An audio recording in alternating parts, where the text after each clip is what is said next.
Ghost of the Deep got updated today as part of the Rat in the 9 event. Today I'm going to explain how to easily get gold completions of this dungeon in ultimatum mode.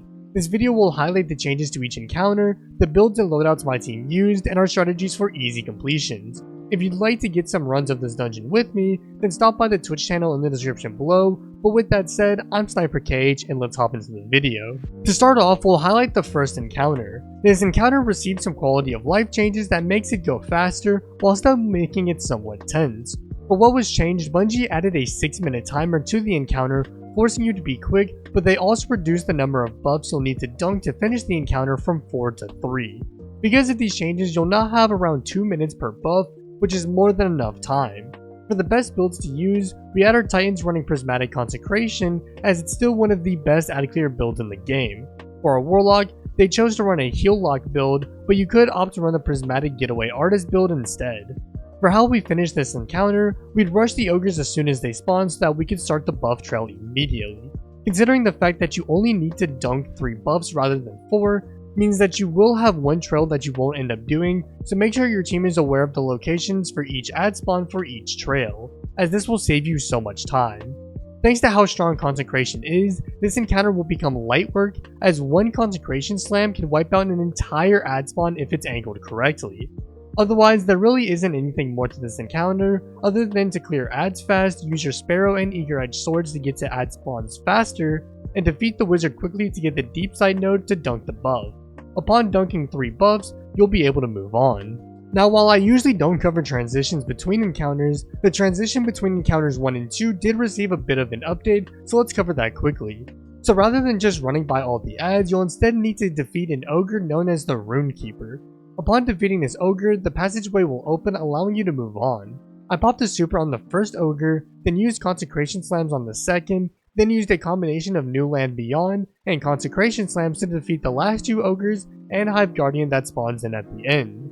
Defeating these ogres and Hive Guardians also grants you a bonus chest, which gives you a free adept weapon. Otherwise, the rest of this transition is the same as usual. On to the first boss encounter of the dungeon, we have Ecther. The encounter itself didn't really receive much changes outside of the DPS phase, so we'll talk about the changes when we get there. For now, I want to cover the builds we used. We had 1 Titan on Arc for Storm's Keep and 1 Titan on Strand for Banner of War, though I'd recommend substituting the Banner of War Titan for either another Arc Titan or a Prismatic Consecration Titan. For Warlock, they were on Speaker's side heal lock build once again. For what weapons to use, my team used Lord of Wolves, as Lord of Wolves is absolutely broken, making for an easy DPS strategy. Otherwise, we used LMGs and area denial grenade launchers for ad clear. For the strategies we used, we'd clear the ads as normal, but then would only send 1 player to the underwater section rather than all 3. The reason for this is that there's a good chance that Ecther will be distracted by the 2 players above killing ads, which allows the runner below to get the 3 runes without having Ecther interrupt them. Additionally, doing it this way allows the 2 players up top to start killing the wizards, replace the visages faster, allowing you to get to damage quicker. Having 2 players up top also allows for your team to not have as many ads to deal with when the rune running is done, which makes this encounter easier. Once all 3 runes are placed, your team will want to run to the spawn area of the encounter to kill the knight and start damage. Now for the changes made to the damage phase, Ecther's shield is significantly weaker, allowing for it to be destroyed in a few LMG shots. That being said, Ecther's health bar has a section that will be highlighted during damage, in which once your team reaches that damage threshold, Ecther will enter his super, which could make damage a little more tedious. That being said, my team had no issues when Ecther entered his mode, so you and your team could ignore it easily as well. Once Ecther goes immune again, rinse and repeat for what should be an easy 3 phase. Moving on to the final encounter, the changes here are very similar to the Ecther encounter, with the changes primarily targeting the DPS phase. For now though, let's discuss loadout options. For builds, my team opted to use the exact same builds from the Ecther encounter, this time swapping the Strand Titan out for a Prismatic Consecration Titan. For weapons, we opted to use 3 Queen Breakers, as it's absolutely insane this episode, but you could opt for 2 Queen's Breakers and 1 Divinity, or 2 Sleeper Simulants and 1 Divinity. For other weapons, we opted to use snipers and hand cannons for ads and tankier targets. For this encounter, the biggest struggle we had would be the boss, as the boss does insane amounts of damage to you, but we found a pretty easy way to counteract this. Rather than having all players running around trying to get things done, we opted to do a similar strategy to what we did in the Ector encounter by having our Prismatic Consecration Titan run around and do the individual rooms, while the other 2 players killed adds and took the boss's attention.